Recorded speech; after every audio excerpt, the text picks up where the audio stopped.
Hello everyone, my name is Connor Hull, and this is my data analysis project on global carbon dioxide emissions between 2000 and 2023. In this short presentation, I'll walk you through how I scraped and cleaned the data, stored it in a database, performed analysis, and visualized key insights.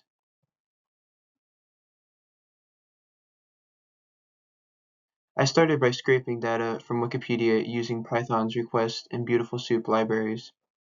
I targeted the first table containing country-level emissions for 2000 and 2023. A challenge I encountered was inconsistent table rows, so I added a filter to only collect rows that had exactly 5 columns. This ensured my data was clean and was structured right from the start. After scraping, I used pandas to clean the data, converting text entries like 1000 into numbers and dropping missing values to main data quality. I then calculated each country's percentage change in emissions between 2000 and 2023. For storage, I built a SQLite database with 2 tables, one for countries and one for their emissions over time. I connected them using foreign keys, which made querying and analysis much easier.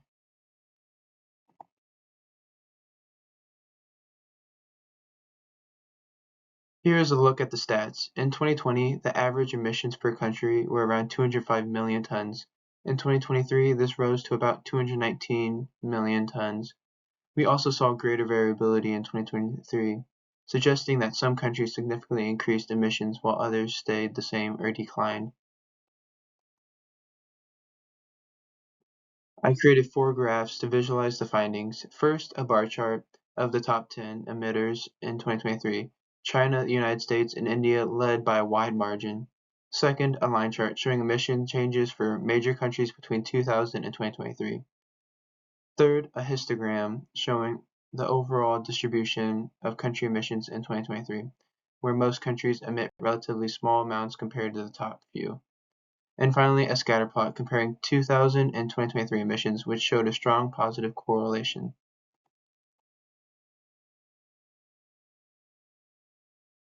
The data suggests that while global emissions are rising, growth is uneven, with some countries making big increases. Real world, this insight can help shape international climate agreements, focusing on emerging major emitters.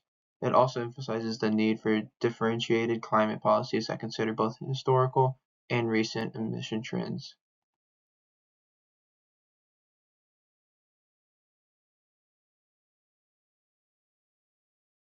In summary, this project showed me the full life cycle of a data project, from scraping and cleaning to database storage, analysis, and visualization.